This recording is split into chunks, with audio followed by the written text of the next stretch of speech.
Deu certo? Porque eu não estou conseguindo ver nada.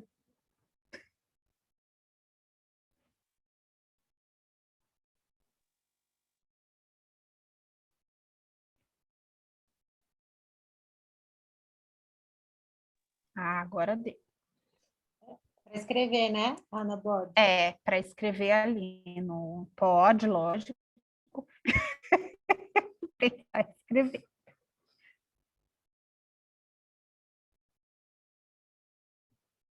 A imagem é inspiração. Encontrar um solo fértil, bonitinho, com uma graminha verdinha para proteger ali. Qual é a sementinha que você quer plantar?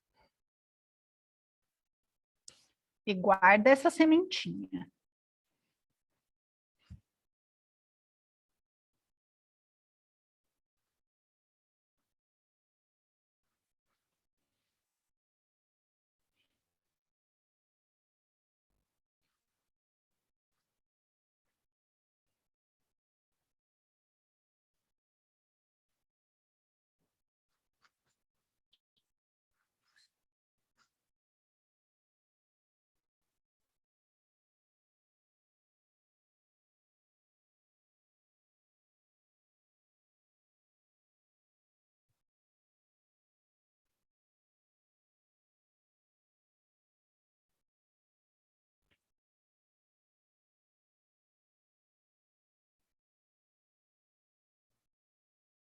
Então, enquanto vocês vão terminando, vamos terminando, já temos bastante tempo.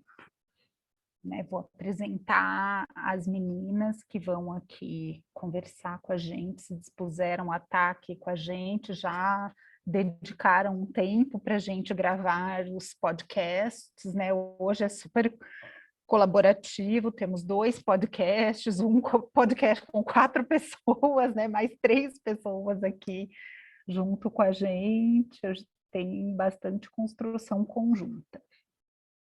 Então,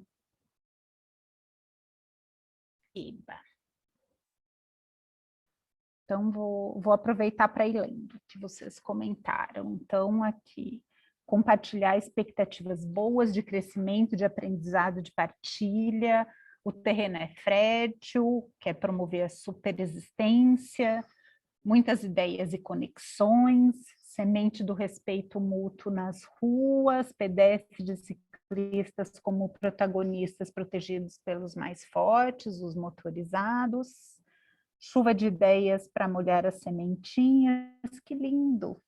Diferentes formas de articulação, conhecer novas experiências, informar para mobilizar, regar sempre a sementinha da escuta.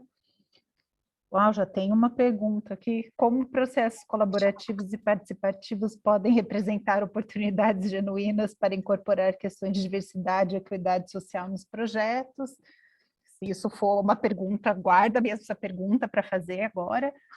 Marina, Amanda e Bibi chegaram para reforçar nossa semeadura agroecológica, ampliar as conexões com as pessoas para gerar novas possibilidades, escuta ativa, trazer de bom novas ideias, caminhos possíveis. Ui! Fugiu. Conscientização popular. Depois todo mundo vai poder acessar. Tá bom? Obrigada, gente, pelas contribuições. Então, agora sim, apresentar as nossas convidadas de honra maravilhosas, que vocês já tiveram a oportunidade, nós também, de escutar. Nós temos a felicidade de ter aqui hoje, né, a Amanda Alves, que é arquiteta e urbanista, formada pela Universidade Federal de Pernambuco e cofundadora do coletivo Massapê. Aí depois, se vocês quiserem complementar a mini bio que vocês passaram, fiquem à vontade, tá? A Bibiana Tini, que é urbanista e arquiteta, atua por cidades mais democráticas em projetos de participação social, mobilidade, educação e infância, é cofundadora do Metrópole 1 para 1, coordenadora do COP do ERELEB e conselheira na Corrida Amiga. E a Marina Mergulhão, que é arquiteta e urbanista, formada pela Universidade Federal de Pernambuco, mestranda no Departamento de Design na mesma universidade, com foco em design de jogos para processos colaborativos de planejamento e gestão urbanos. Também é cofundadora do coletivo Massapê e co-presidente da atual gestão do Instituto de Arquitetos do Brasil, do departamento de Pernambuco. Muito bem-vindas, meninas, muitíssimo obrigada por estarem aqui junto com a gente hoje à noite. Muito feliz mesmo de ter tanta gente de lugares diferentes. Obrigada pelo sotaque de Recife também. A Bibi, nós temos o mesmo, um sotaque mais parecido, né? Obrigada por estar aqui com a gente. Não vou desdenhar a Bibi. Também temos São Paulo e Recife juntos aqui unidos. E mais todo mundo do Brasil inteiro, das iniciativas, né, juntos, para a gente conversar sobre processos e mapeamento participativos. Então, eu vou pedir assim, no nosso Parklet de ideias, as meninas foram avisadas que a gente deixa um estacionamento, um Parklet de perguntas e dúvidas. E aí tínhamos 3 perguntas. Até então tínhamos perguntas do PROD. Eu quero pedir para vocês fazerem, então comecem com uma das perguntas que vocês querem fazer para as meninas, e aí quem for responder, se quiser comentar mais alguma coisa a seu respeito, fica à vontade. E também, aí, quando se vierem outras perguntas, aí a gente intercala, para a gente ter uma dinâmica de mais grupos poderem participar, tá bom? Aí coloca aqui eu vou começar a olhar o chat agora, coloca aqui quem quiser fazer pergunta, parece que tinha uma pergunta ali ou tinha uma sementinha de pergunta ali no check-in, que pode ser legal colocar aqui também, né? Brigadão, meninas, boa noite. Quem quiser começar a sua pergunta, e aí as meninas vão conversando também com a gente. Oi, gente, boa noite. Só para dar um alô e escutarem o nosso sotaque, então. Boa noite a todos e a todas. Muito Boa prazer noite, em estar aqui, muito obrigada pelo convite. Boa noite, gente. Meu sotaque mais comum. Muito obrigada também por estar aqui, um prazer conhecer a Marina e a Amanda de novo, que a gente às vezes troca mais mensagens. Muito bom ver todo mundo aqui. E não sei, para começar, vocês quer começar, Amanda? Começa você e aí a gente vai.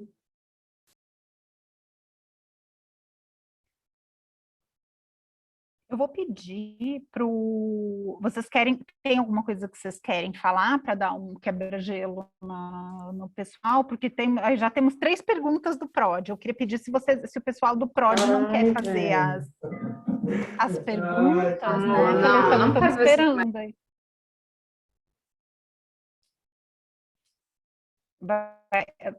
Vai o Michael, que é o porta-voz. Oi, acho que sou eu, acho que vou Marcos, eu. Maravilha. A gente vai revezando.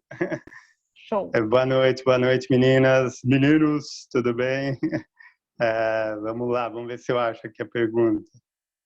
É uma, né? Vou fazer uma, só para iniciar aqui. Ixi, espera um pouquinho, deixa eu entrar no... Tá fácil aí para você, Paola, ver? Tá, mas eu vou tirar teu protagonismo, então eu faço. Não, tá. Não, eu tô abrindo aqui, eu perdi, eu fechei o Jamboard, tô abrindo de novo, desculpa. Não, tudo bem. É que assim, eu já falei, uma ideia é a gente ser meio mestre de cerimônias e vocês fazerem as perguntas, é mais legal. Então eu já vou na do final, hein? Vamos lá, vai. Vocês comentaram bastante no podcast, né, de aprendizados no momento da pandemia, né? Legal, acho que para o piloto a gente provavelmente vai conversar sobre isso, né, também. Mas pensando a replicabilidade dos projetos, né, a continuidade que a gente espera seja no pós-pandemia, né?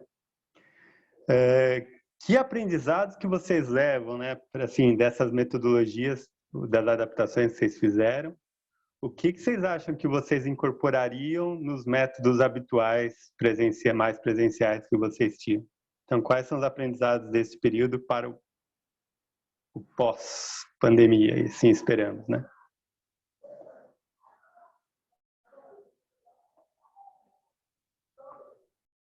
Obrigada pela pergunta, Marcos. Acho que a gente pode começar falando que, antes de ver como a gente pode continuar depois, eu acho que a gente ainda está no momento de como a gente pode fazer agora.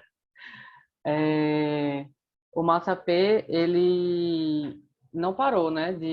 Parou por um tempo, no começo, que foi aquela loucura, ninguém sabia o que é que ia ser, como é que ia ser o futuro, mas a gente percebeu que a cidade não para de ser produzida e a gente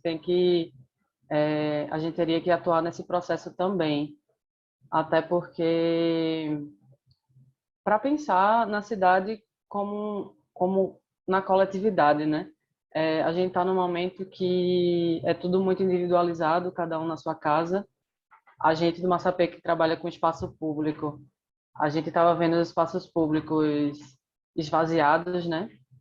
E a gente se viu na obrigação também de estimular as pessoas a continuarem vendo a coletividade ao invés da individualidade nesse tempo de pandemia. E aí a gente começou a desenvolver os projetos da gente, claro que tomando todos os cuidados necessários e seguindo todos os protocolos e recomendações do poder público, mas com certeza foi um desafio para a gente continuar e tentar ocupar novos espaços, porque o trabalho da gente sempre foi muito corpo a corpo, muito corporal, e todo mundo tá junto, e ter roda de conversa com muita gente, aglomeração.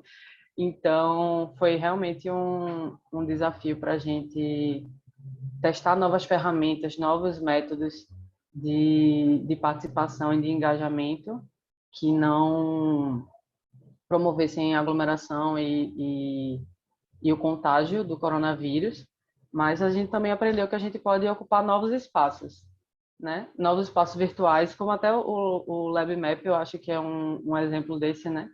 Que a gente pode ocupar novos espaços e pode continuar um meio de produzir a cidade que não seja no corpo a corpo e presencialmente, né?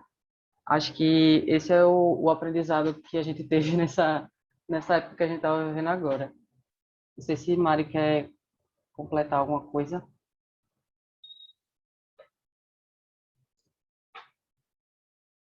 Talvez eu deixaria para a Bibi trazer uma outra perspectiva. É bom Eu acho que também. tu já falou bastante sobre nossa... Me contempla toda a resposta. Eu concordo bastante também com o que a Amanda falou.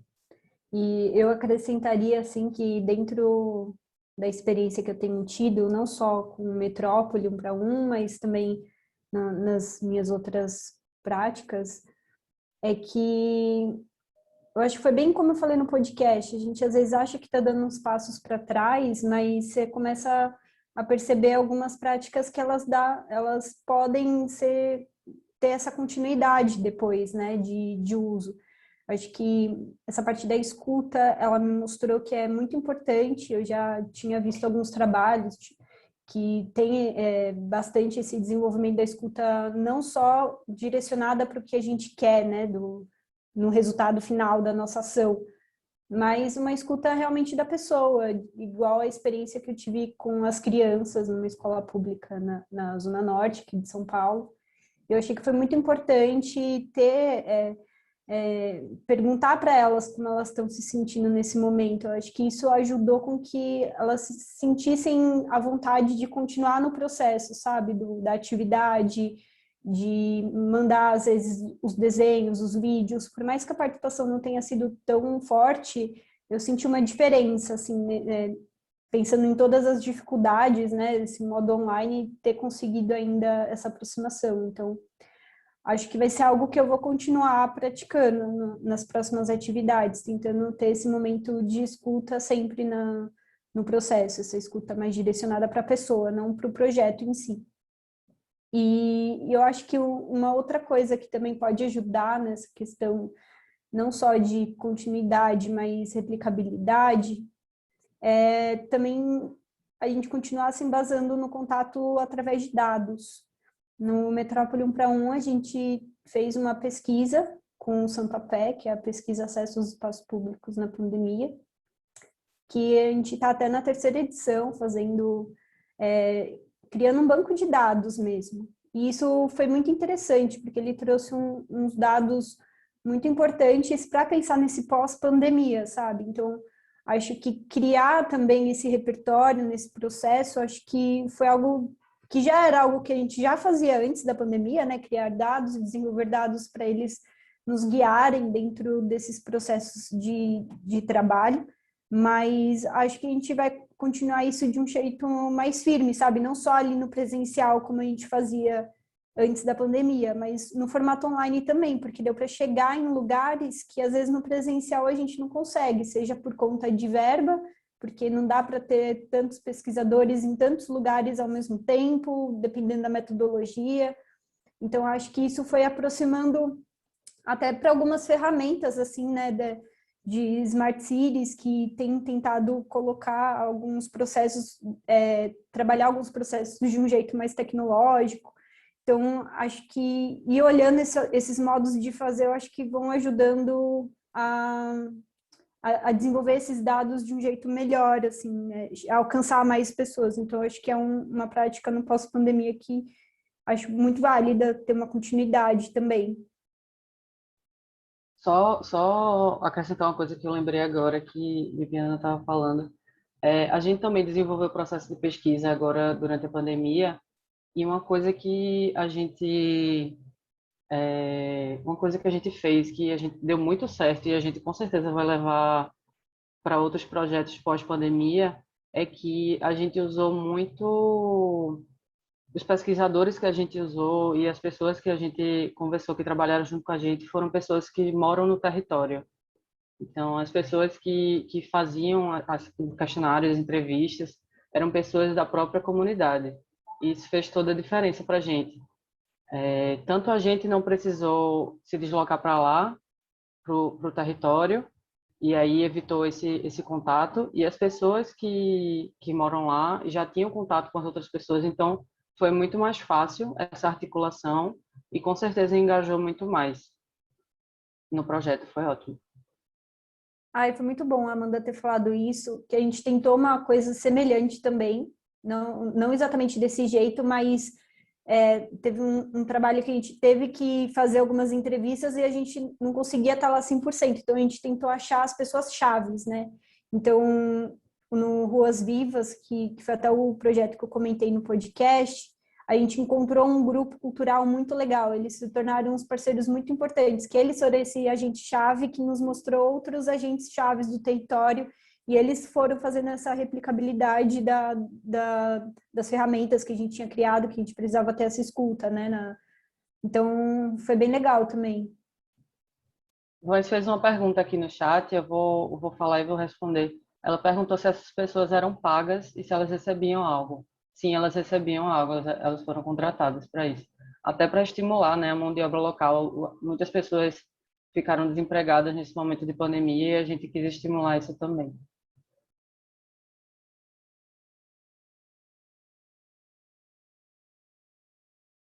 Bibi, no seu caso também, aí eu respondo para os dois. Desculpa, sim, no meu caso... Não, tudo bem. No nosso caso também foi pago, mas aí no final acabou indo a nossa própria equipe, mas aí essas lideranças que a gente conversou, então teve 2 momentos, né? Um que a gente realmente foi a campo e a equipe que estava tentando ter esse contato com essas lideranças, essa parte foi paga, mas esses grupos, né? Esse grupo cultural e tudo mais, infelizmente a gente não conseguiu aplicar esse processo. Eu achei super legal esse processo, vocês conseguiram engajar, viu, Amanda e Marina? Muito bom. Acho bem válido.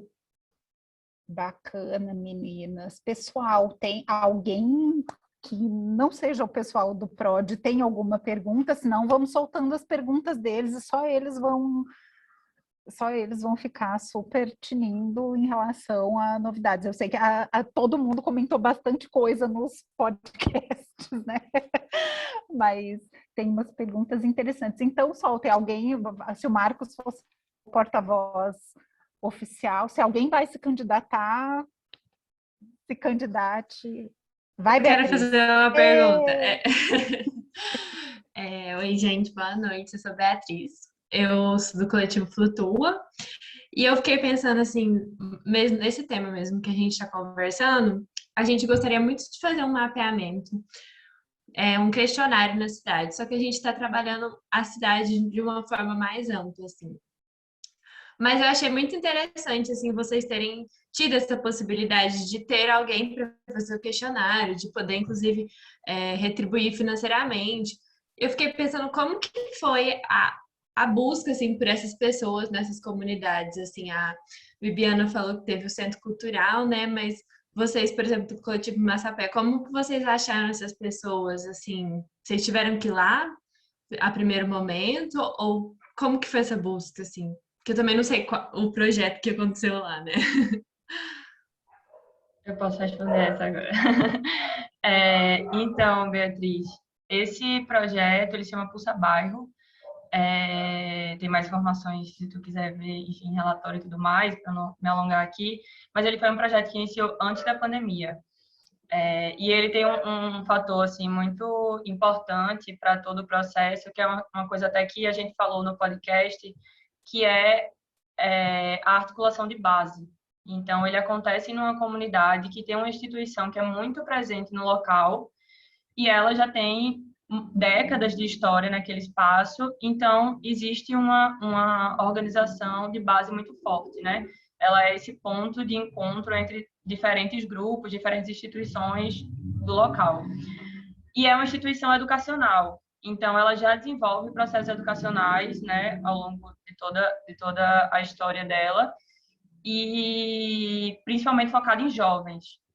Então, nesse caso em específico, esse já era um desejo nosso antes da pandemia, mas que era sempre uma coisa muito difícil de ser implementada, muitas vezes pelo tempo do projeto, né, porque para você... para ter esse processo de facilitação, a gente precisa de várias oficinas, a gente precisa de tempo, né? Enfim, de diálogo com essas pessoas, de inclusão delas inteiramente no processo. E às vezes a gente não tem tempo, às vezes não tem recurso, às vezes, enfim, né? Tem vários fatores que vão interferir para isso. E aí, nesse projeto em específico, a gente teve a oportunidade, junto ao Instituto, que já tinha esse mapeamento de jovens na comunidade, que já desenvolviam outras atividades de pesquisa junto ao Instituto, já desenvolvi outras atividades de capacitação em determinada área. Então, o Instituto que fez esse mapeamento, e aí também foi o Instituto que financiou a Bolsa dos jovens. Então, eles tinham um recurso destinado a isso, né, que foi dividido com o recurso do Massapé, para que essa atividade não fosse desenvolvida por a gente, mas sim por eles. E aí a gente fez um processo de facilitação do como, né? Construiu essas ferramentas e essa aplicabilidade da ferramenta junto com eles, parte de forma remota, parte de forma presencial. E aí eles tiveram total autonomia para desenvolver todo o processo.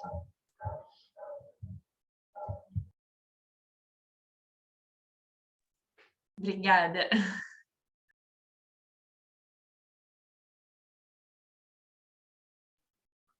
Bibi e Amanda querem colocar... Eu vou trazer só um outro olhar, mas acho que essa parte também a gente acaba tendo muito esse contato com os pesquisadores como posso dizer, eu acho que chega nesse lugar, eu acho que também é muito fazer essa pesquisa do que tem ali também de ponto de atenção, né? Teve uma outra experiência que a gente precisou buscar um lugar, por exemplo, para ficar, né? Para a gente poder fazer as atividades. A gente percebeu que as igrejas naquele território eram um ponto muito forte ali. Então, às vezes, buscar quem são essas pessoas que têm essa predominância no território. Eu acho que pode ser um olhar interessante que você pode ter aonde vocês querem atuar.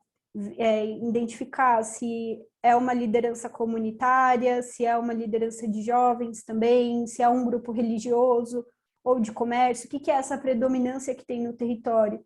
E às vezes até buscar nas próprias redes sociais, buscar não sei, o Facebook, eu pessoalmente eu tenho usado muito porque ele tem muitos grupos de bairro no Facebook, só por isso que eu estou usando. E acaba sendo muito bom, porque, sei lá, às vezes o lugar que vocês estão procurando, tenta achar qual é esse bairro, se ele tem algum grupo lá no Facebook, em outra rede social, e tentar encontrar quem é essa pessoa-chave que vocês pode estar ajudando a fazer esse processo, sabe, de trabalho no território. Eu acho que é realmente isso, entender quem é essa pessoa que vai estar apoiando vocês dentro desse processo todo. E eu acho que isso faz total diferença, tipo, igual no caso do espaço cultural. Para a gente chegar nas pessoas culturais lá, a gente teve toda uma pesquisa também. A gente viu o valor que tinha, o valor histórico que aquele lugar tinha para a cidade. E aí isso foi nos levando até essas pessoas, sabe? Então, é isso. Maravilha, olha ali só para avisar, né? Passou aqui no chat, eu tinha pesquisa, né? Que o Metrópole 1 para 1 e o Sampapé estão fazendo agora, esse terceiro passo, e a Amanda também compartilhou um relatório bacana para ir salvando as referências de quem está aqui. A Janaína fez uma pergunta, você quer fazer aqui em voz alta para a gente, para todo mundo, Janaína?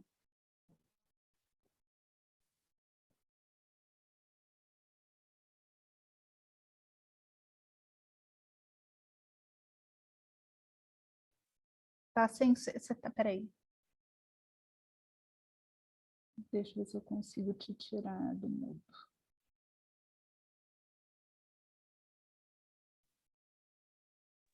Acho que a Janaína está sem som. Porque... Então eu faço, tá bom?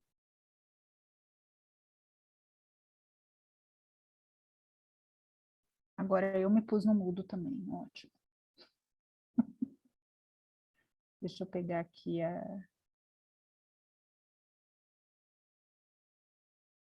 pergunta da Janaína. Olha, pegando carona na pergunta da Beatriz, vocês fizeram algum tipo de treinamento dessas pessoas para que elas aplicassem os questionários? Então é legal, assim, quando vocês trabalham ampliando a pergunta aí da Janaína, né? Como é a preparação, né, quando o trabalho envolve terceiros, né, envolve mais pessoas de dentro do território, ali do território ou de fora dele? Contem pra gente, por favor.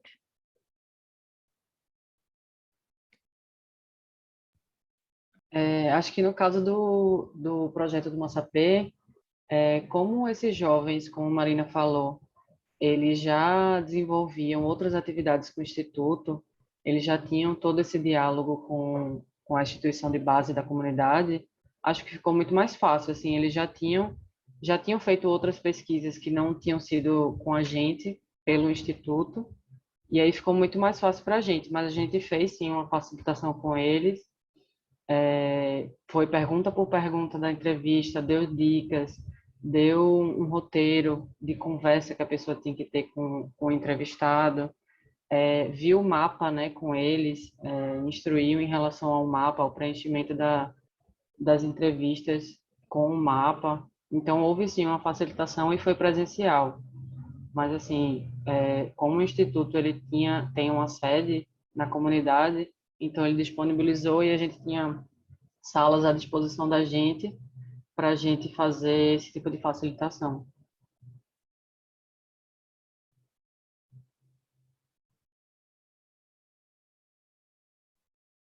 Da parte dos nossos trabalhos, esse treinamento, vou ser bem sincera, a gente teve um processo mais técnico. As equipes que a gente trabalhou até o momento, sei lá, nas minhas experiências, tanto no Metrópole quanto nos outros lugares, ainda são muito fechadas ainda com a gente, a equipe de urbanistas ou então cientistas sociais, e aí a gente faz um treinamento, a gente ensina como é a metodologia e passa todos os procedimentos, né? Então, nessa última experiência que a gente teve de a campo, foi uma pesquisadora que sempre trabalha com a gente, então ela já conhecia um pouco a metodologia, então isso também ajuda bastante, sabe? Às vezes ter essa rede de pessoas que trabalham com a gente de forma coletiva e estão sempre apoiando assim nos processos de trabalho, e aí acabam já conhecendo a forma que a gente vai trabalhar no projeto, porque muda um pouco as metodologias de um lugar para o outro, então fica mais fácil de acompanhar o raciocínio. Mas foi isso. Eu vou pegar um gancho aqui só no que as meninas disseram e já tomando liberdade para responder um pouco da pergunta de Tiago aqui também. Não sei se tem alguma outra na frente, mas é porque eu acho que tem muito a ver com isso. A inclusão dessas pessoas, né, no processo, ela, assim, né, trazendo o caso do Pulsar Barra especificamente, que é o que a gente está falando, ela vem muito mais do sentido de uma ferramenta de engajamento e de novas percepções daquelas pessoas sobre o lugar onde elas moram, do que somente delas estarem aplicando uma pesquisa, né? Então, o fato das pessoas que estão aplicando a pesquisa serem moradoras do local é também uma ferramenta de engajamento de todo o processo, porque elas se tornam agentes multiplicadores daquele projeto, né? Então, e aí, se eu entendi bem, assim, esse risco do viés para o diagnóstico do território influenciou muito o fato de estar sendo feito por pessoas que moram no lugar, mas influenciou muito para um resultado que, se fosse qualquer outra pessoa do Massapé aplicando, a gente jamais alcançaria. Tanto por uma questão disso ser uma ferramenta, de realmente fazer as pessoas perceberem aquele lugar de outra forma, porque elas começaram a andar mais pela comunidade, começaram a conversar com pessoas que elas nunca tinham conversado, enfim, todo esse processo. Tanto porque elas conhecem, elas estão lá naquela comunidade, sei lá, eram jovens, quer dizer, nem eram jovens, né, porque tinha gente de 40, de 60, 70 anos participando também, mas a maioria eram jovens, dos seus 20 e poucos anos. Então, são pessoas que moram lá há 20 e poucos anos e que trouxeram uma visão do território para a gente, que é um pouco daquilo que a gente está falando no podcast também, da gente chegar nos territórios desprendido, né, de tudo que a gente construiu até ali. E aí, nesse processo, a gente teve muita oportunidade disso, assim, de realmente enxergar tudo a partir da perspectiva de quem mora, né? Como a gente estava no momento de estar distante realmente, assim, né? A gente não teve a oportunidade de estar tão próximo, o que também prejudica algumas outros passos, né, do processo, né? O processo à distância, ele tem os seus desafios, mas ele trouxe, por exemplo, um mapa que os jovens fizeram, que era de todas as casas, o nome de todas as pessoas em todas as casas que tinham em toda a área. Então, assim, eles atualizaram a Unibase da prefeitura com o desenho que era da comunidade, que é uma comunidade super adensada, né? Eu sei que tem algumas pessoas aqui de Recife, mas, enfim, é a comunidade de Intrapulso. É uma comunidade muito adensada e que, obviamente, as Unibases da prefeitura, elas não condizem com a realidade que está ali, né? São polígonos vistos muitas vezes de cima, então o que é aquelas linhas do mapa, né? E eles transformaram aquelas linhas do mapa na casa de Dona Joana, na casa de seu José, na vendinha da coxinha de Tata, e aquilo fez as pessoas se reconhecerem também naquele papel, né? Não só enxergar o mapa como uma abstração, né? Mas o mapa, ele é a representação 2D do que está posto ali, né? Então, isso foi muito rico, assim. A gente ficou muito surpresa, porque isso não era um objetivo do processo, né? A gente fez oficinas de mapeamento muito mais para a leitura do território na aplicação do questionário, né? Porque tinha a divisão das áreas, enfim, de uma forma muito objetiva e prática, assim. E, no final das contas, resultou nisso, assim, que terminou sendo um instrumento para várias outras atividades que foram feitas, porque aí as pessoas conseguiam se enxergar, que muitas vezes a gente vai fazer um desenho, né, vai fazer uma cocriação, vai fazer uma coisa, e aquilo é muito abstrato, é muito distante do que está realmente ali no território. E aí, com esse mapa afetivo, assim, né, com esse mapa real do que era ali, com as linhas, com a casa, um polígono que dentro tem 10 casas, sabe? Que dentro tem 12 casas, não é uma casa. E lá vai estar os nomes bem pequenininhos de cada pessoa, assim. Então, isso foi muito massa, assim. Então, se teve algum viés, algum risco de interferência, assim, né, no processo por as pessoas serem de lá, eu enxergo que foi extremamente positivo, assim, e talvez esse seja um dos grandes aprendizados, voltando para a primeira pergunta, né, que a gente vai levar para um pós-pandemia, é não abrir mão disso, porque esse sempre foi um sonho, assim, uma idealização nossa, né, dentro do nosso processo metodológico, que a gente nunca tinha conseguido alcançar e que agora a gente tem enxergado diversas outras formas de conseguir alcançar isso e que é indispensável, assim, né? Então, acho que é isso. Já respondi aí as duas perguntas, falei um monte, mas se as meninas querem complementar. Eu achei incrível. Eu fui viajando com você contando, Marina. Fiquei, ai, que saco, porque a gente nunca fez assim antes. Adorei. Porque é isso, a sua pergunta, Thiago, ela faz sentido até para mim, porque a gente ainda não teve esse tipo de processo. Tem até uma comunidade que a gente está se aproximando. Eles estão querendo fazer um mapeamento também afetivo do lugar e vou super trocar umas figurinhas depois com as meninas, porque a gente acaba ficando muito no metrópole, a gente acaba ficando muito pro lado mais técnico, às vezes até um pouco metódico, porque às vezes até então a gente usou metodologias que são muito voltadas a dados, às vezes tem que contar quantas pessoas estão passando ali, e essa parte mais sensorial, ela acaba ficando muito a critério de cada pesquisador, né? Então, ele vai lá, ele escreve o diário dele de campo, e aí a gente tenta extrair, às vezes, esses olhares que, se a pessoa não é dali, ela perde essa sensibilidade. Então, realmente acaba sendo uma grande perda, dependendo da pessoa, né, que está ali no lugar, se ela não se permite trazer esses olhares para a gente que depois vai analisar tudo isso, realmente vira uma perda. Mas, ao mesmo tempo, por ter esse outro lado que é mais criterioso, se ela erra alguma coisa que o pesquisador que estava de manhã e o da tarde contou diferente, isso afeta muito nos dados finais também. Então, tem uma margem de erro nesse processo, se dentro desse diagnóstico essa participação assim do grupo não rola seguindo bem direitinho assim o processo da metodologia, mas eu acho bem importante esse olhar assim direcionado também para o lugar para pegar essas relações afetivas que quem vem de fora realmente perde total. E eles acabam. Oi, desculpa, Paula. Não, eu ia falar, lembrando que mapeamento afetivo é uma modalidade de mapeamento, né? E é muito bacana fazer.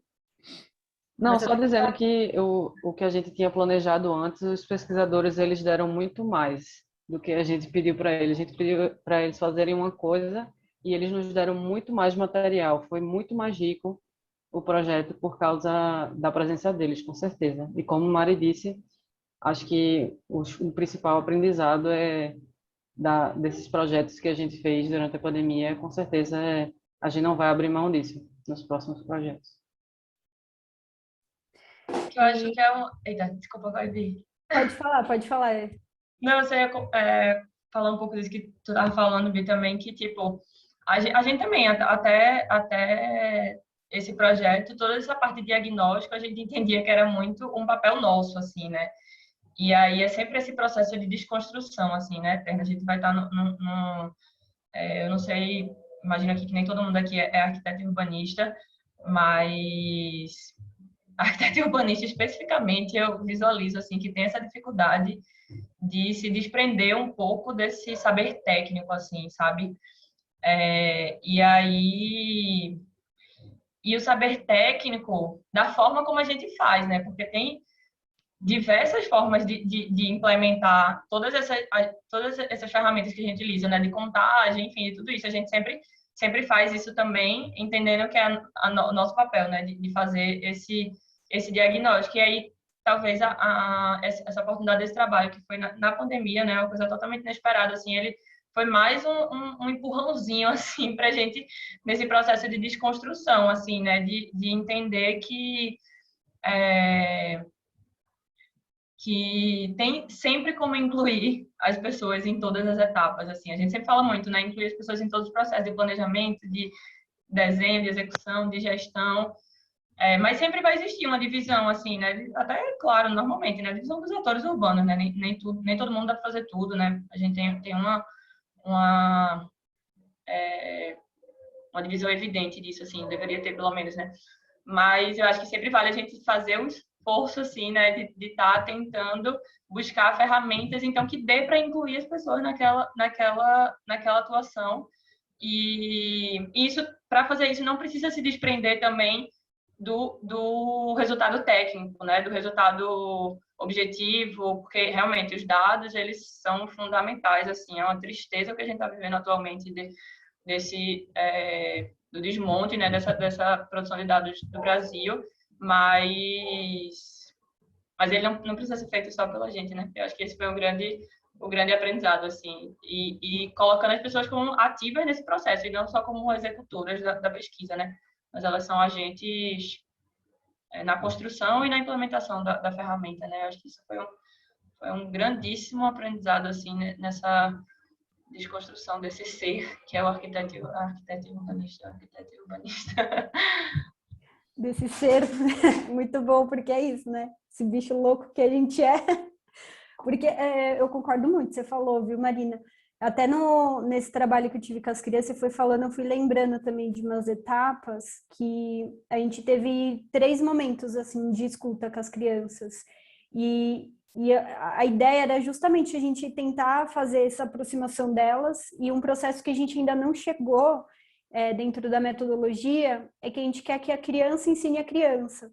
Justamente porque, assim, nós adultos, né, principalmente aqui no grupo tem algumas temáticas que estão trabalhando com a infância, uma percepção que eu tenho tido, assim, é que é muito fácil a gente chegar aqui, arquitetos, irem lá ensinar as crianças algo que a gente quer passar e tal, e às vezes acaba se perdendo essa sensibilidade da infância, né? Então, para a gente fez muito sentido nesse processo de virar e falar, tá, então vamos pegar um grupo que vai ser esse grupo articulador, que a gente, dentro da metodologia, a gente decidiu de 9 a 12 anos, que é uma faixa meio que é criança que está mais próxima da primeira infância, para aquelas que também estão quase se tornando adolescentes.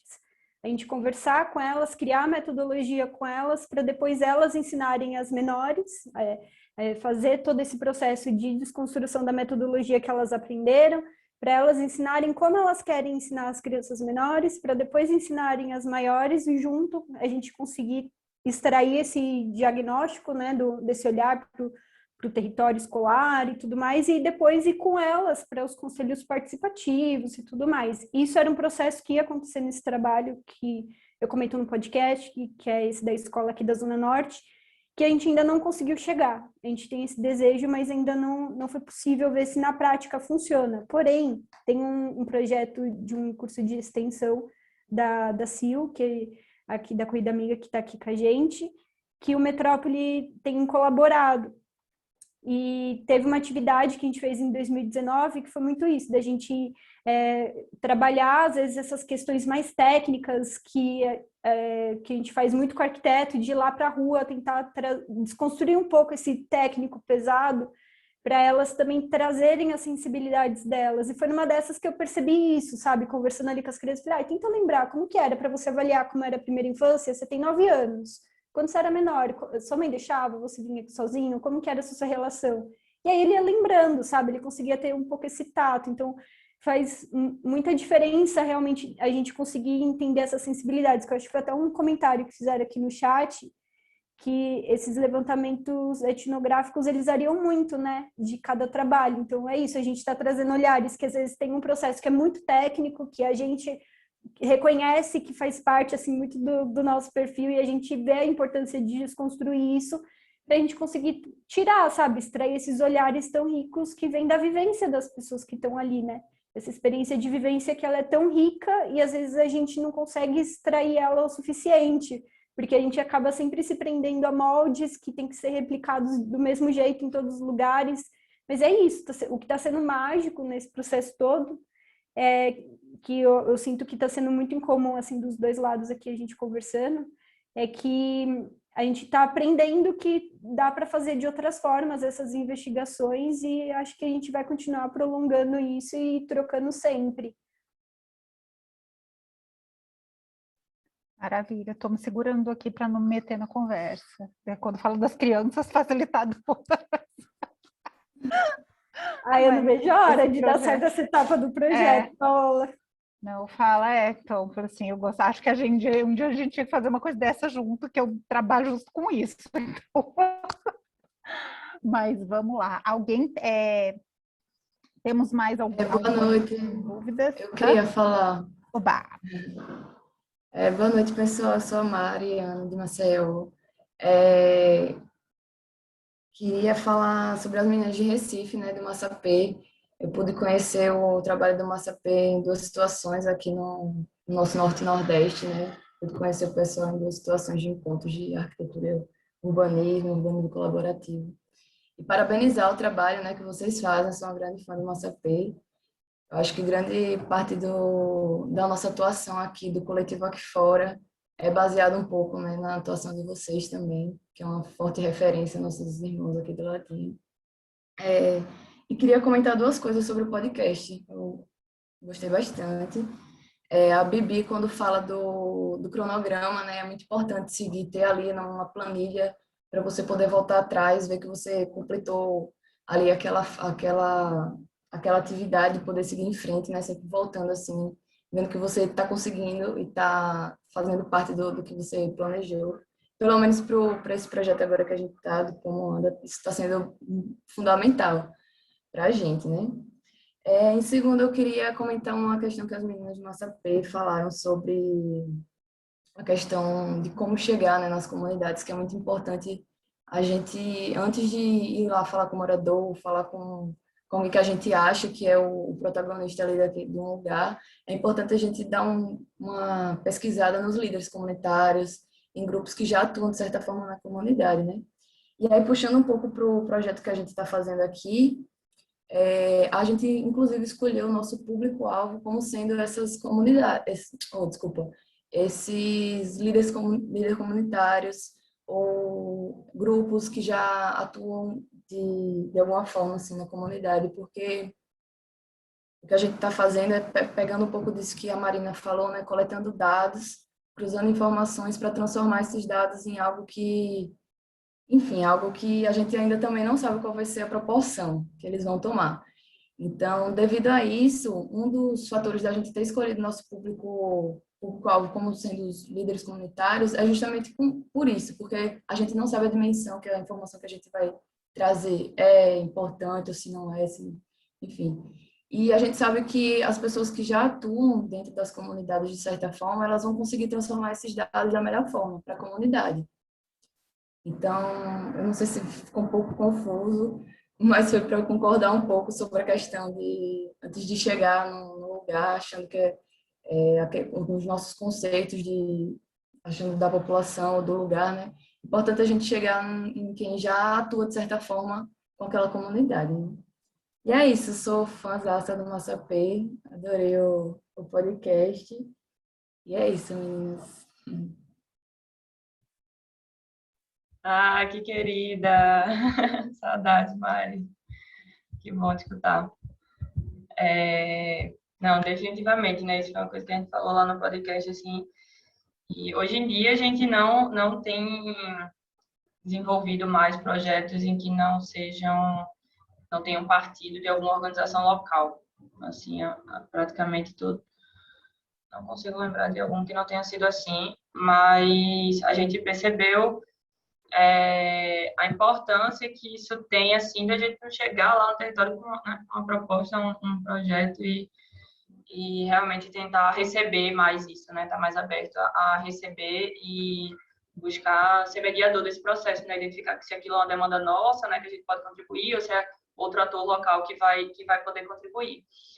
Eventualmente, sim, claro, vão ter projetos que eles chegam por outras formas, né? Um edital que vai pré-definir o lugar sem você ter tido nenhuma conexão antes, ou, enfim, alguma pesquisa, alguma coisa que seja para um outro foco. E aí, realmente, assim, eu acho que não tem outro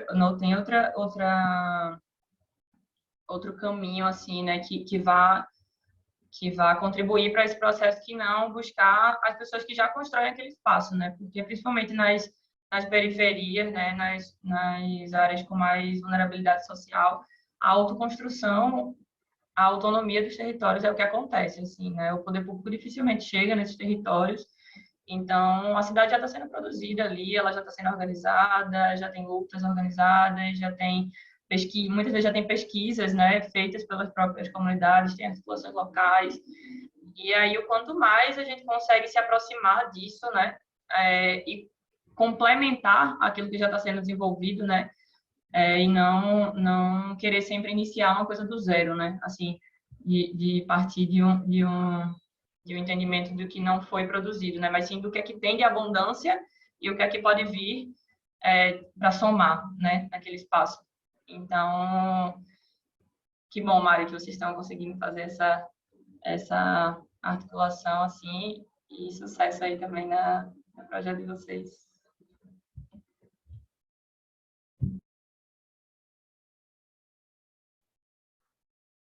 Estamos assim, temos até fãs aqui, que legal.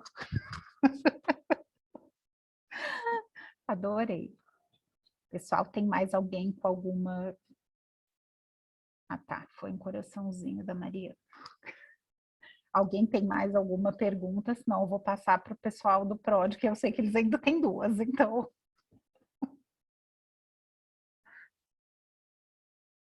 Vamos lá, Marcos, você que é o porta-voz hoje. Isso, vamos lá. Então vai lá. Acho que vocês falando, todas as respostas, os comentários, deram mais sentido a uma figurinha que a gente colocou aí, de Jamboard, que é um conceito que a gente utiliza, só para vocês entenderem, né? O PROD, a gente trabalha no Centro de Práticas Esportivas da Universidade de São Paulo, a gente é da área de Educação Física, né? Então, tem um conceito de letramento corporal que a gente vem utilizando, né? E que daí ele se exprime levando em conta a condição de cada indivíduo, né?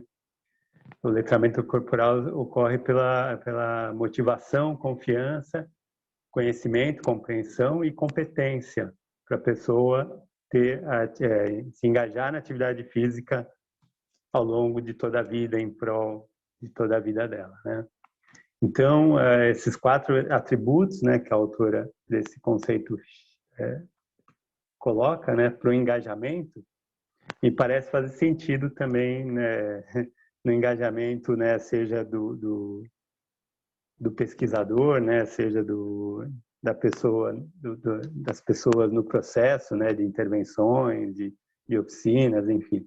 Me parece fazer sentido essa questão da motivação, confiança, competência e compreensão, né? Não basta só o conhecimento técnico, né? Tem que trazer questões talvez aí mais emocionais, né? Mas também não basta só isso, né? Preciso preparar de alguma forma, né? Enfim, valorizar os conhecimentos que todos trazem, né? Então, mais talvez para vocês comentarem se faz sentido ou não.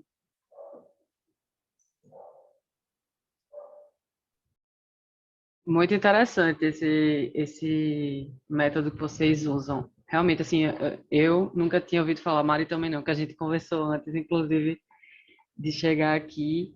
Mas é muito interessante porque, assim, realmente a gente pode sim, pegar isso e levar isso pro engajamento em projetos mesmo, para as nossas vidas, porque realmente, para a pessoa se engajar, principalmente, a pessoa tem que ter uma motivação, né? Eu vou me engajar para quê? O que é que isso vai mudar na minha vida, né? Por que eu estou fazendo isso? A pessoa tem que ter uma motivação. Tem que ter confiança também, né? Como o Mari estava falando, em projetos que a gente já tem essa articulação de base e inicia esse contato com essa articulação de base, as pessoas confiam muito mais do que se uma pessoa desconhecida chegar no território querendo propor alguma coisa. A as pessoas não vão confiar, não vão se motivar e não vão se engajar.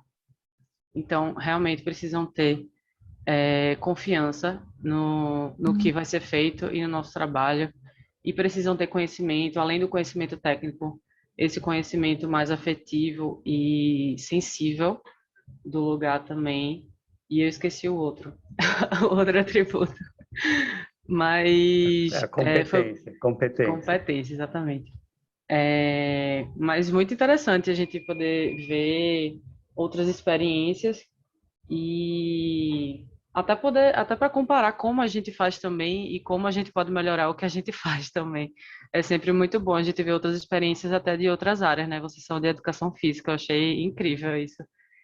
Que é uma área que a gente nunca, assim, pelo menos a gente nunca trabalhou com educador físico dentro do grupo de projeto da gente. Seria até interessante. Mas muito interessante, achei incrível. Eu vou comentar também, eu concordo bastante, assim, com os pontos que a Amanda foi trazendo, e eu acho que faz sentido até cruzar, sabe, esses conhecimentos,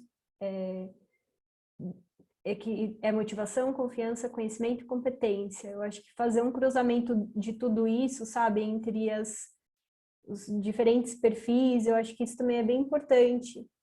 Nesse trabalho da escola, que eu comentei, a gente tenta criar isso no momento também, de envolver os professores e a comunidade escolar dentro dos processos, sabe? Criando um conselho escolar. Já existem alguns conselhos de escola, grêmio e tudo mais. A diferença é que a gente gostaria que eles participassem desse processo de troca com as crianças. Então, eles seriam parte de articulação, eles trabalhariam entre eles também. Então, acho que é um pouco isso, ter esse reconhecimento da competência, né, de cada um dos envolvidos, fazer esse cruzamento, criar essa confiança dentro do processo, porque é isso, né? Quem sou eu para aquelas crianças que eu estou trabalhando? Elas me conhecem agora. A professora dela, ela tem uma relação afetiva de anos, não só de educação, né?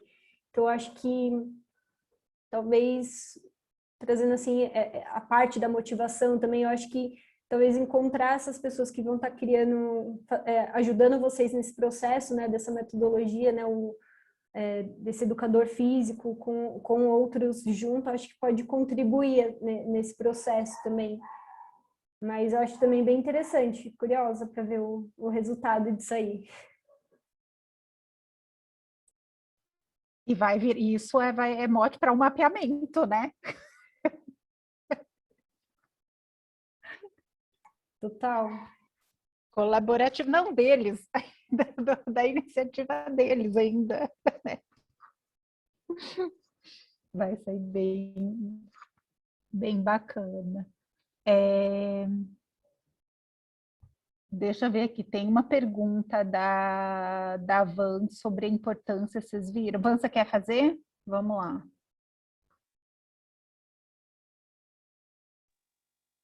Oi, gente. Não, eu fiquei pensando, ouvindo vocês falarem, né, da importância dessa questão de gerar vínculos, de gerar interesse. Eu fiquei pensando o quanto também a história do local, que muitas vezes até os próprios locais ou sabem mais do que muito mais do que a gente, ou sabe até muitas vezes não sabem de alguns fatos interessantes. Como que se isso é explorado, se pode ser explorado, se ajuda nesse processo, né, de mapear as memórias, talvez até as memórias afetivas das pessoas nos locais, enfim, fiquei pensando nesse processo do território enquanto história também. Aí quem quiser falar. Eu sei que a Bibi, por exemplo, tem um projeto interessante ali na Penha, né? E aí não sei se a Bibi quer começar a falar. Posso começar, Vans? Eu acho que a história do lugar, ela é bem importante, até não só para a gente saber como fazer essas abordagens, saber como chegar, né, nesses agentes, como atuar no lugar, mas eu acho que também como um respeito, sabe, do valor que aquele lugar tem para aquelas pessoas que a gente vai começar um relacionamento, né? Que às vezes a gente não sabe quando termina esse trabalho, né? No caso da Penha, por exemplo, o encerramento assim do trabalho era para ter sido em dezembro. e ele está continuando. A gente está em maio, era dezembro do ano passado, tá? E não rolou. Mas a gente eventualmente troca umas mensagens, principalmente com os contatos culturais que a gente fez de lá. Então, acho que foi muito importante. A gente até, sei lá, a gente tinha um desejo, parte do escopo do trabalho, a gente fez uma sinalização vertical para os pedestres. Então, fazendo essas indicações de trajetos, também trazendo uma leve orientação também, porque na proposta a gente fez uma proposta de rua compartilhada, então todas as pessoas poderiam usar, mas elas precisavam saber o que era aquilo, né? Não comunicar só os carros, naquela grande faixa que normalmente essas intervenções temporárias fazem.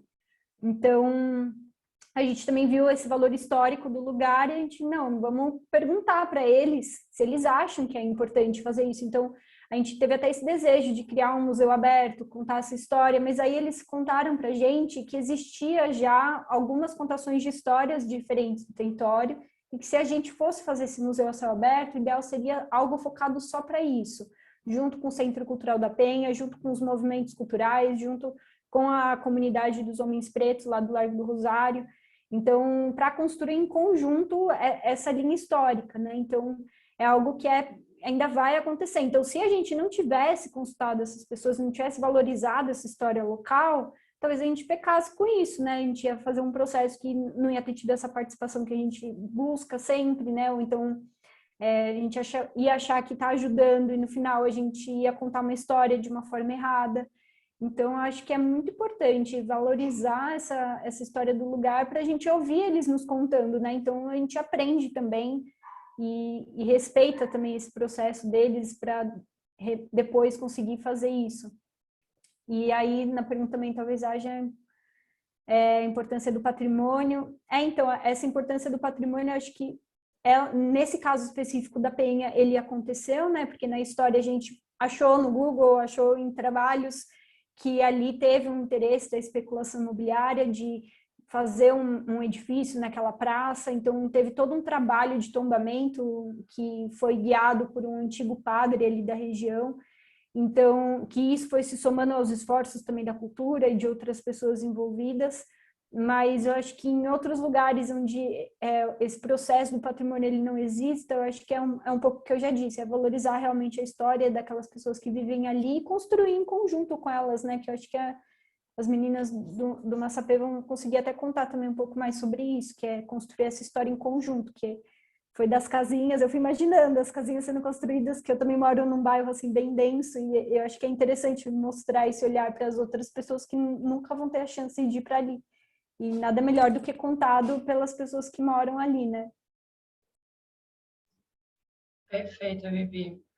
É exatamente isso, assim. E é um pouco daquilo que eu estava falando, né? A história, ela já está sendo contada por essas pessoas há 20, 30, 40, 60, 80 anos, dependendo do território. E esses projetos eles vão ser só mais um pontinho naquela história, assim, né? Então, realmente não tem como ignorar tudo que foi construído até ali. E tem uma metodologia do IFAM para patrimônio cultural que a gente tem se inspirado muito assim nos nossos projetos, que ela considera o patrimônio, os bens físicos, mas também os saberes locais, as memórias e o lugar, né? E aí é bem massa. Não sei se tu tem um link fácil aí, Amanda, para a gente compartilhar, mas entendendo muito assim o patrimônio, né? Não só como o físico, mas como tudo que foi construído e levou à construção daquela identidade local, né? E que muitas vezes essa identidade ela não vai ser uma identidade, né? Os territórios eles são muito diversos assim, e é importante também entender essas diferentes identidades que compõem aquele espaço, né? Muitas vezes são processos de luta que construíram aquilo ali. E também queria destacar um projeto muito legal do Cidade Quintal, do Espírito Santo. Não sei se tem alguém aqui do Espírito Santo, mas recentemente eles fizeram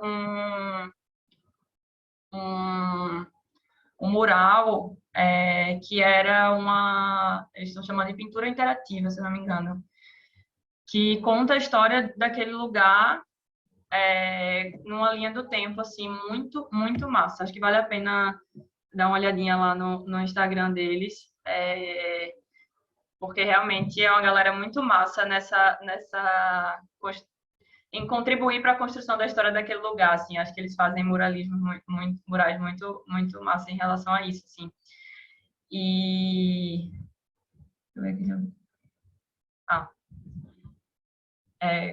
É Posso isso. pegar um gancho? Foi ver a outra pergunta. Pega o gancho, mas é outra coisa, então a gente fala depois. Né? Não, tu falasse da Cidade Quintal, mas eu vou dar uma referência nossa do Massapê também. Não, Cidade Quintal são perfeitos, meu Deus. Mas um projeto também do Massapê que estamos finalizando agora. Estou até com a camisa dele, inclusive. É um projeto chamado Guia Comemorativo da Boa Vista. Boa Vista é um bairro tradicional daqui da cidade do Recife. E aí, esse projeto foi para valorizar justamente isso que Mari falou, né? Valorizar a memória coletiva e afetiva desse bairro da Boa Vista, não tendo uma visão técnica e patrimonialista e monumentalista de ver a história de um jeito, vendo só as igrejas, né, os monumentos e aquela coisa bem técnica de arquiteto e conservação e tal. A gente queria valorizar essa coisa do dia a dia, né? Como as pessoas moravam ali, quem morava ali, por que não estão mais morando lá, onde as pessoas estudavam, onde as pessoas tomavam sorvete, onde as pessoas se brincavam na rua. Então a gente queria valorizar esse tipo de memória e não só as memórias que são retratadas nos monumentos arquitetônicos históricos. Então, é um projeto que a gente está finalizando agora, nesse semestre, e que vale muito a pena conferir, quando tiver tudo prontinho. Lembrei disso agora, porque falaram de patrimônio, e a gente vale conferir. Então, lembra, vou fazer aqui. Se você quer fazer a pergunta, faz ou não, faz você, entra aqui e faz, porque é importante mesmo, é maravilhoso o método, é muito bacana lembrar. Daqui, voltar, ative meu som. Pronto. Bom, eu queria agradecer muitão aí essa baita aula que vocês estão dando pra gente. E quando eu escutei, né, no podcast, na Marina e da Amanda, do método das cartas entre o Capibaribe, gente, maravilhoso isso, né? Aí eu queria que vocês falassem um pouquinho mais da como foi a operacionalização disso, coleta dos endereços, o envio das cartas e um pouco também do resultado, né? A Marina e a Amanda, né? As três falaram muito dessa coisa de, por mais que seja lúdico, a gente não pode esquecer da parte técnica. Quais tipos de resultados vocês coletaram, né, a partir dessas cartas também? Olha, eu posso até falar um pouquinho, mas eu ia convidar a Mariana, não sei se ela está aqui ainda, do Sociedade Ativa, que eu acho que ela vai poder falar muito, muito melhor sobre isso. O Cartas entre o Capibaribe foi uma ferramenta idealizada por elas, por Vanessa Espíndola, acho mais especificamente, e realmente, assim, foi uma ferramenta incrível, a gente também ficou muito apaixonada, e a gente participou de parte do processo, né? Eu posso até trazer um pouquinho aqui de como foi a nossa participação, mas se Mari estiver por aí, acho que vai ser muito rico se ela puder complementar da parte do pós. Ela Vale não tá mais. você, Marina, ela não está mais aqui com a gente, é com vocês. Mas então, a gente já introduziu um pouco, né, de como foi esse projeto no podcast. E aí era um projeto que ele acontecia em duas margens, né, do Rio Capibaribe, que é um rio que corta toda a cidade do Recife. Ele não era voltado para crianças, né? Na verdade, era um diagnóstico coletivo que estava sendo feito para a construção de um pier, de 2 piers, no caso, né, um em cada margem do Capibaribe. E aí, junto com a Meninas Cidade Ativa, enfim, foram idealizadas diversas ferramentas, né, para alcançar todos esses públicos que vivem ali, trabalham ali, enfim, que usufruem daquele espaço. E, né, naturalmente, as crianças sempre participaram muito ativamente de todo esse processo.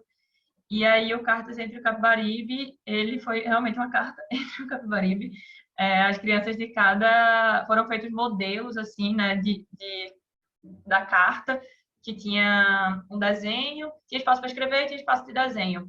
O espaço de desenho, ele tinha a fotografia do espaço da margem que a criança morava, né? E tinha o espaço de escrever com algumas perguntas direcionadas, porque como eram crianças muito pequenas também, né? Então, tinham algumas provocações, assim, para ela contar um pouquinho mais, tipo, o que eu mais gosto aqui e depois, e você, me conta mais sobre como é, enfim, tinha algumas perguntas, assim, direcionando. E aí elas escreveram essas cartas, assim, né? O próprio processo de escrever a carta foi muito, muito emocionante, assim, porque a Amanda até falou disso no podcast, né? Que contato que essas crianças de 8 anos têm com carta, assim, né? Assim, eu que não tive contato com carta, imagina, assim, crianças com 8 anos. Então, era uma coisa muito nova, né? E aí traz aquilo da motivação que Marcos As estava crianças falando, queriam assim, né? escrever umas 5 cartas. E uma só não dava, tinha que ser várias.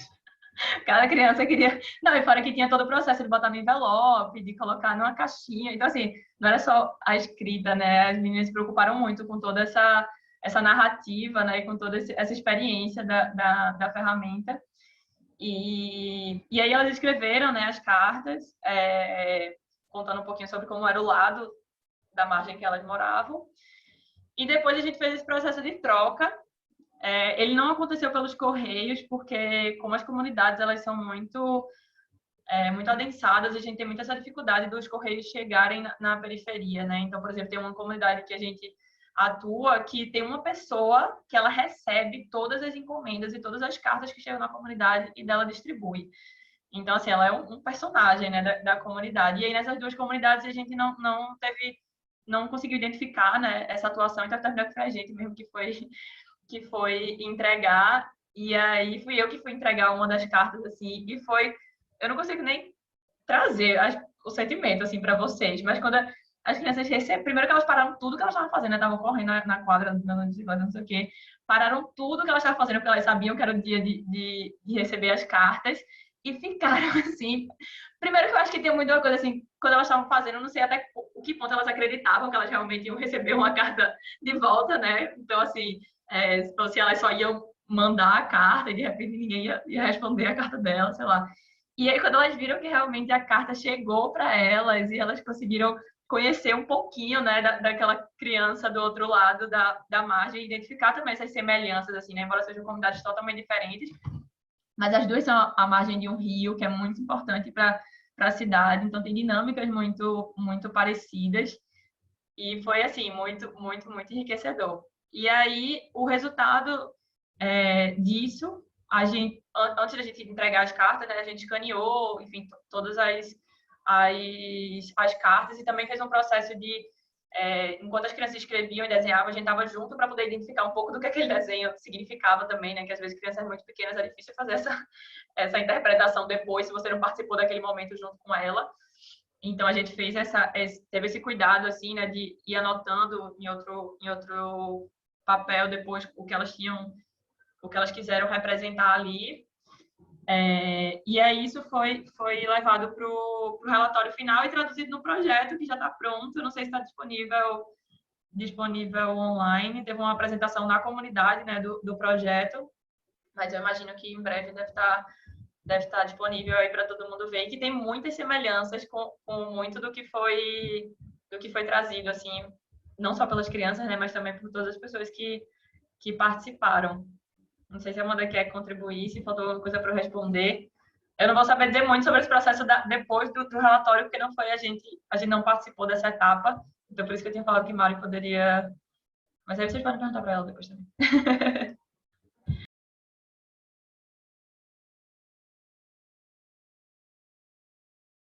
Que a Mari fica devendo, então, essa para gente. Ela vai, na semana que vem, ela vai começar contando. Quer comentar alguma coisa, Amanda? Não, acho que Mari falou muito, muito bem. Foi muito rico, foi realmente um processo bem emocionante, assim. Trabalhar com criança realmente é uma coisa que você vê, é imediato, né? A satisfação do trabalho é imediata. É incrível. ver na satisfação delas, né? Se não está dando certo, a gente vê na hora também, né? Se alguma coisa aconteceu, eles são a criança é um termômetro incrível, né? Para tudo que a gente faz, né? Obrigada, meninas. Vou perguntar para agora, a gente já está chegando na nossa horinha final. Antes da gente fazer um check-out, eu vou rapidinho também, eu vou perguntar se vocês quiserem dar um recadinho, contar, deixar os links da onde todo mundo encontra vocês mais fácil, deixar um recadinho final, como falei, por favor.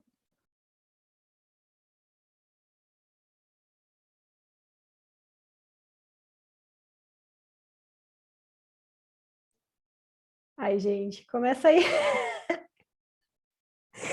Bom, vai, eu vou começar.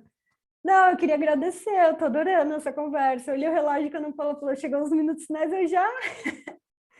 Muito bom. E, eu quero só contribuir com uma última coisinha, que vocês foram contando disso da leitura, né, do processo de estar com as crianças, para fazer entender o que ela quis dizer com aquele desenho. Nossa, realmente faz muita diferença você estar nesse processo para entender, né, o que ela quis dizer. Isso foi um desafio muito grande nesse modo online. Teve uma criança, por exemplo, que a gente pediu para ela trazer em algumas orientações do que ela gostaria que a escola tivesse para esse retorno dela presencial. E ela desenhou o Harry Potter. Fez lá a Hogwarts inteira, e aí a gente, o que ela quis dizer com isso? E a gente foi conseguindo tirar muitas leituras. Nossa, ela ama tanto escola, que ela acha mágica, e que ela gostaria que fosse assim, sabe? Então, é muito difícil realmente estar nesse processo. Então, vocês foram contando, eu fui, que da hora estar ali junto. Mas é isso, gente, queria agradecer, foi muito bom estar com vocês, boa sorte nos trabalhos. Eu cheguei a acompanhar na última live que vocês fizeram, mostrando um pouco dos resultados que vocês estão chegando. Espero que a gente tenha ajudado vocês aí a evoluir mais os processos, e estou ansiosa para ver os resultados finais. E muito sucesso aí para todo mundo. Obrigada, gente. Foi um prazer também, Marina, Amanda, conversarmos ao vivo, né? Obrigada.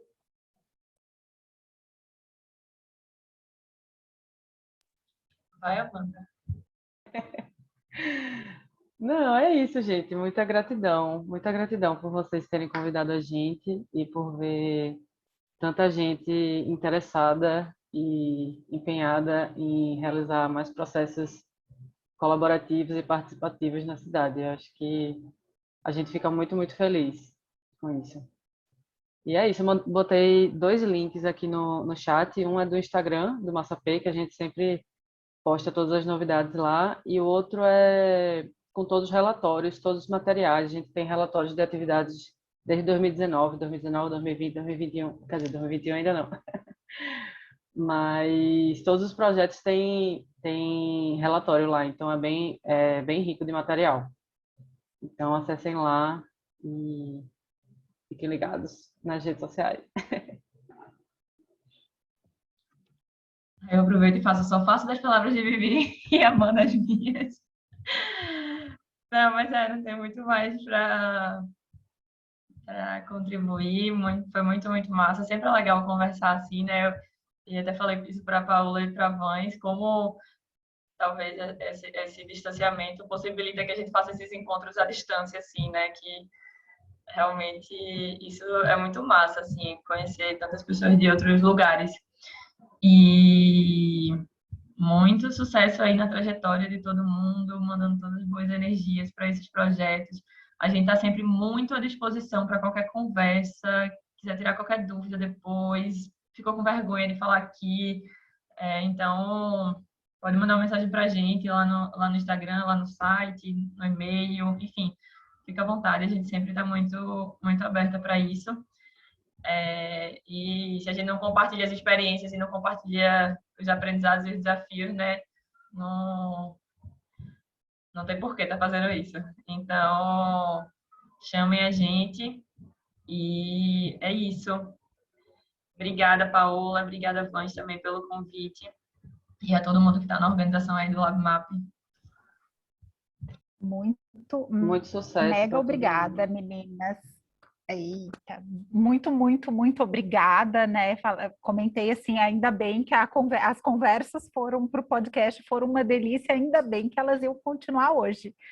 Ainda bem mesmo, porque só aquele sol hoje também não deu conta, né? Precisamos de mais. Foi muito maravilhoso, eu sou muito suspeita, porque é super fã dos mapeamentos, processos participativos, não só eu, né? Mas muito fã, muito adepta.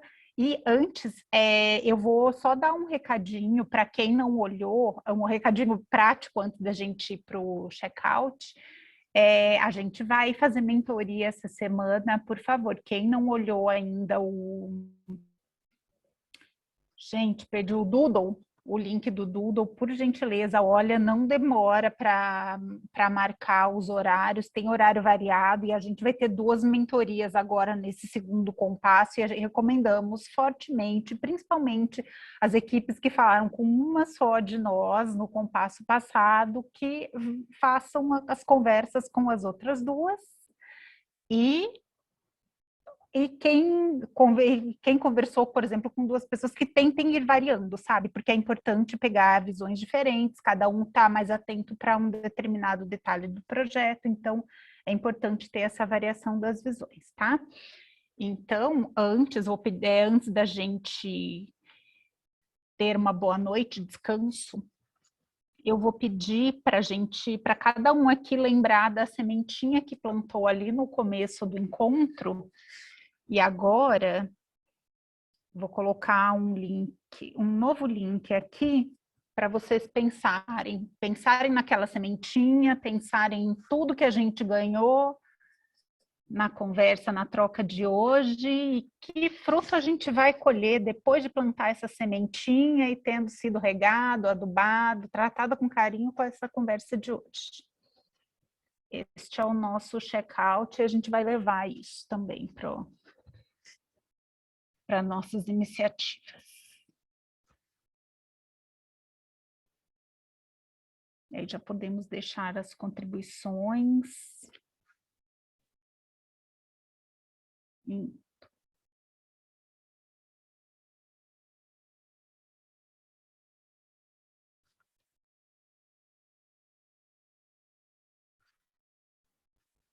E nesse momento vocês têm sorte de não ser presencial, senão eu desenharia a árvore.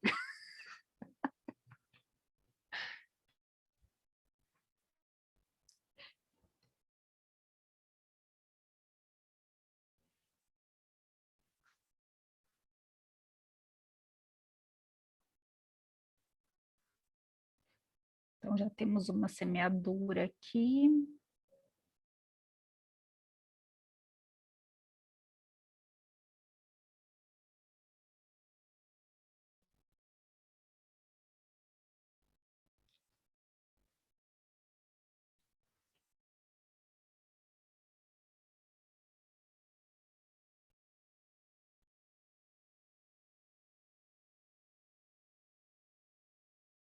Cidades mais justas e saudáveis.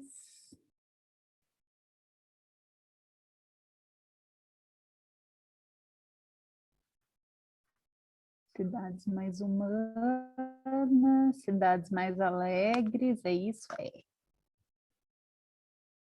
Cidades mais acolhedoras.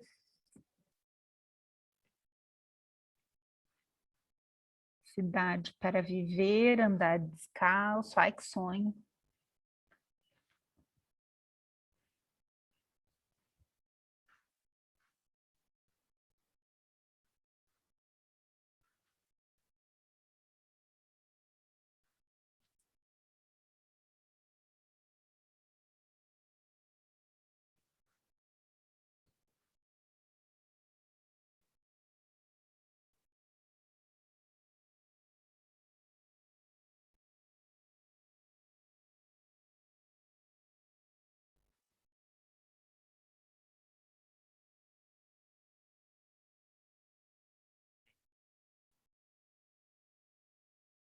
Cidades mais inclusivas e participativas, que a gente possa pisar e deitar nas gramas.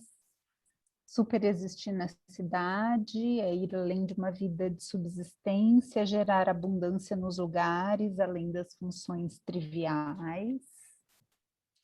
Paola, posso botar uma musiquinha para Por favor, eu esqueci, eu pessoas, não quis ser grossa e falar, vai lá, DJ. Obrigada, Salva, é bom para inspirar.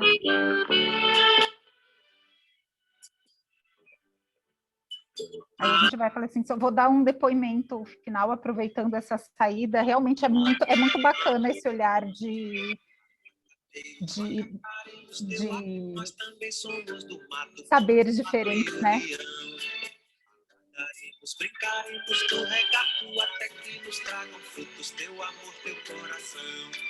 Abacateiro, teu recolhimento é justamente o significado da palavra temporão.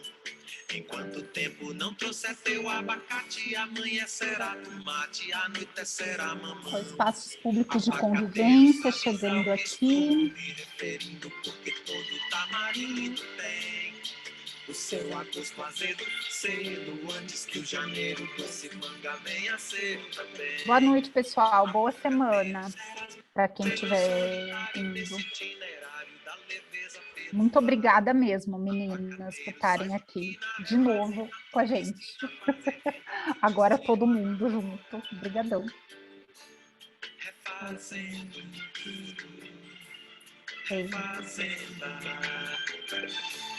Refazenda toda, Guariroba.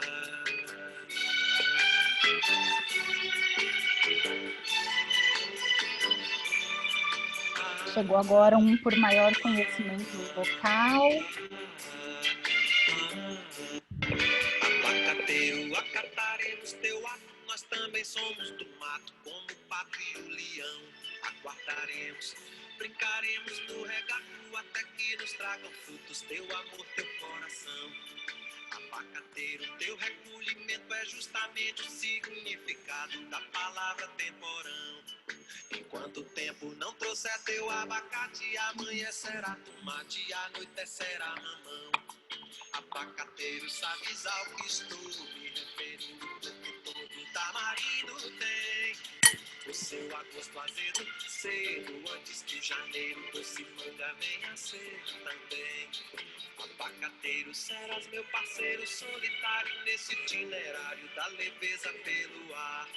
Abacateiro, saiba que na refazenda tu me ensina a fazer renda, que eu te ensino a namorar. Refazendo tudo, refazenda tudo, refazenda tudo.